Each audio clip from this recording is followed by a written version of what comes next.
Hey friends, welcome back to the Maple Leaf Barn. I'm Libby, and today I am so excited to be bringing you along with us as I build out my pumpkin arch.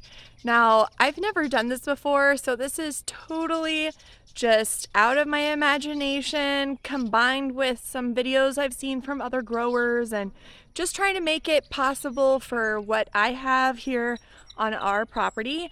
And I really wanted to be able to grow our pumpkins and watermelon, a few watermelon, vertically because they take up so much room, and we are a small farm. We don't have a ton of room, and I had our pumpkins last year run into the gladiolas and they basically ate the gladiolas. Maybe I can find some video footage from last season's pumpkin patch and just show you kind of how it worked. I mean, it just went over the entire area.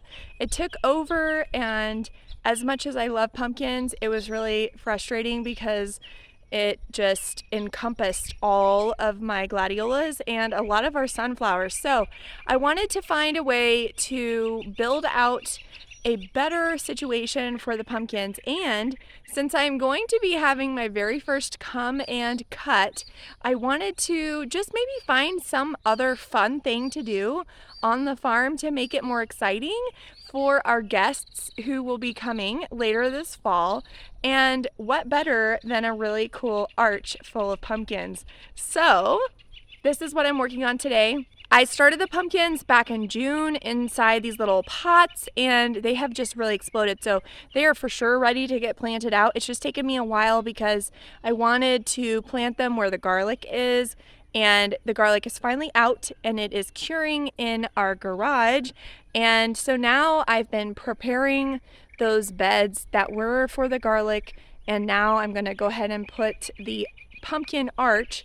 And I'm also going to plant some cosmos, maybe some other zinnias and stuff kind of around that too, just to make it a little bit more visually appealing and cute and all that kind of stuff. Thanks for following along with us on our flower farm here in Southwest Ohio. If you're not already a subscriber, please hit that subscribe button and just hang out with us on our farm. We love having you guys and just love sharing what we're doing on the farm and hearing what you guys are doing too. So that's what we're doing today. I'd love to bring you along with us. So if that's of any interest, let's get to it. What video of mine would start without a little bit of bed maintenance? So we're going to work in order to flip the beds. And first I needed to weed and clean up these beds after the garlic. In hindsight, this section is actually going to be used for the eucalyptus. Okay, well, I'm going to run inside because I guess the kind of sprinkles that we're going to be getting from the hurricane have arrived. So I'm going to run inside and hopefully pick this up later.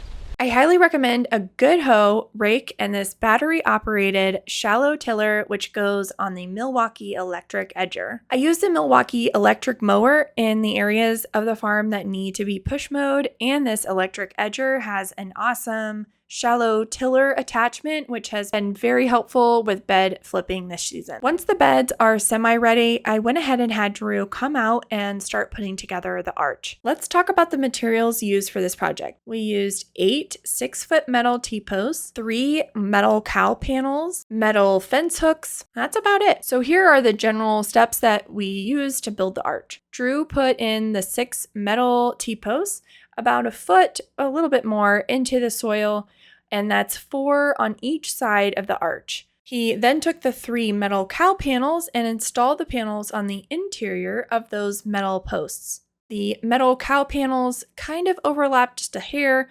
over each of those metal posts, allowing it to have even more stability. Then he used metal fence hooks to attach the cattle panel to the T-post, the same that you would use for any kind of fencing with a T-post. And it's just important to mention that zip ties are not going to be strong enough to hold this together with the kind of tension.